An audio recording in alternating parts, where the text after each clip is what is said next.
దేశ ప్రజలకు వాతావరణ శాఖ చల్లటి కబురు వినిపించింది. నైరుతి ఋతుపవనాలు కేరళ తీరాన్ని తాకాయి.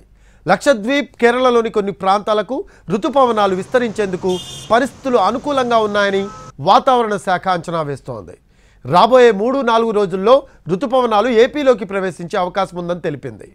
తిరువనంతపురంలో భారీ వర్షాలు, కొచ్చి, కొల్లంలోనూ కుండపోత వానలు పడుతున్నాయి. కేరళలో 7 జిల్లాలకు ఆరెంజ్ అలర్ట్ జారీ చేశారు. 4 జిల్లాలకు ఎల్లో అలర్ట్ ఇచ్చారు. గత కొన్ని రోజులుగా పలు రాష్ట్రాల్లో రికార్డు స్థాయిలో ఉష్ణోగ్రతలు నమోదవుతున్న వేళ ఈ చల్లటి కబురు బిగ్ రిలీఫ్లా వచ్చింది.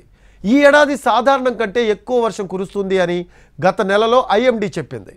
వాయువ్య, తూర్పు, ఈశాన్య రాష్ట్రాల్లోని కొన్ని ప్రాంతాలు మినహా దేశంలోని చాలా ప్రాంతాల్లో సాధారణం కంటే ఎక్కువ వర్షపాతం నమోదయ్యే అవకాశం ఉందని మెట్ తెలిపింది.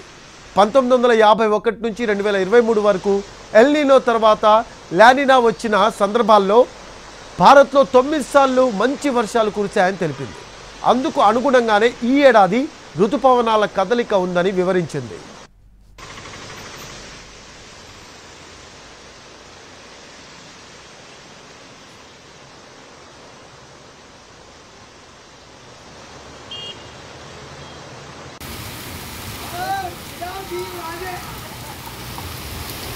Okay,